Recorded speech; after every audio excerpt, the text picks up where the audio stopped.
Nana, the Rollins family, President Mahama, I don't know whether he's here, Vice Presidents, Ministers of State, Excellencies, distinguished ladies and gentlemen. The Cardiothoracic Center he talked about would never have been possible without the effort of President Rollins. Chairman Rollins knows this.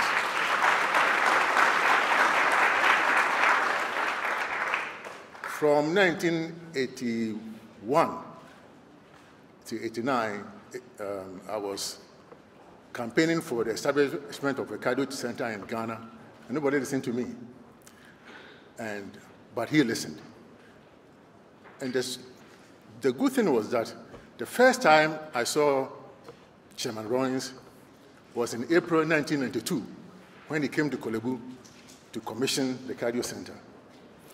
And the fact that he had not seen me before, he didn't know me, and he supported the project, told me that this is a person who was convinced about it and did that not out of political expediency, but he believed in the project.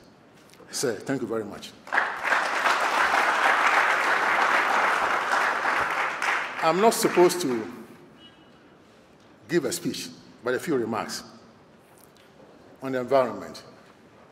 I classify the environment in three areas. We have the external environment, the internal environment, and the mental or spiritual environment. I'm not going to talk too much about the external environment, which consists of the air, water, and soil. My colleagues will talk about that, how we have polluted the air, the soil, and the water. I'll also not talk about the internal spaces of the external environment. We have the external water, soil, and air. But internally, we have the spaces we live in, our bedrooms, our kitchens, and so on, how we pollute these spaces, maybe with paint, with smoke, and so on. And then we have the internal environment that is made up of our cells and organs, and the fluids around them, the blood, lymph, and other fluids, and how we pollute the internal environment with alcohol, smoking, and all the things that we do, bad food, and so on. But I want to dwell briefly on the mental environment. That is very, very important indeed. And that is our attitude, our psychological makeup. If we fail in those areas, if we pollute those areas, then definitely we are going to pollute the internal and external environment, because that's where the battle is from. Why is it that some cultures are orderly?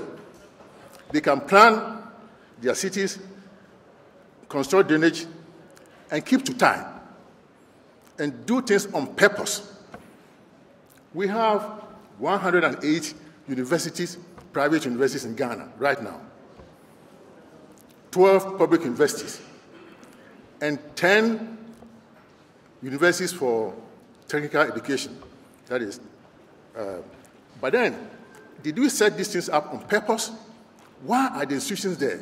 Are they there to help us solve our problems of the environment?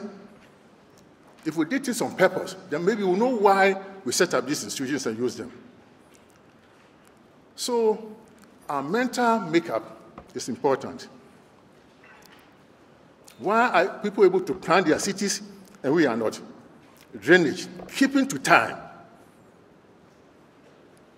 I know that there are three things that keep a nation from developing: corruption, filth, and the lack of capacity to make machines.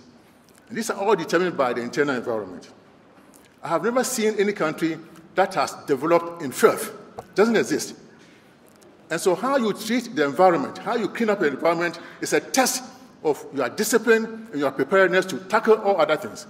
If you are not able to deal with the environment, forget about education, forget about industry, banking, and so on. So we need to keep a clean environment.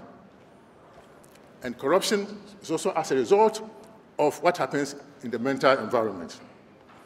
And there are incapacity to make machines.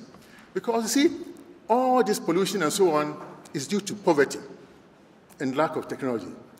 And I have come I've said time and again that the poverty gap is a technology gap. And that is all determined. If we are a determined people, then we can start making changes in the way we think and the way we handle things. Mr. President, these are my remarks. And there's something that I learned from the Germans. They don't wish somebody happy birthday before the day itself. But I think as a Ghanaian, I can say happy birthday, sir.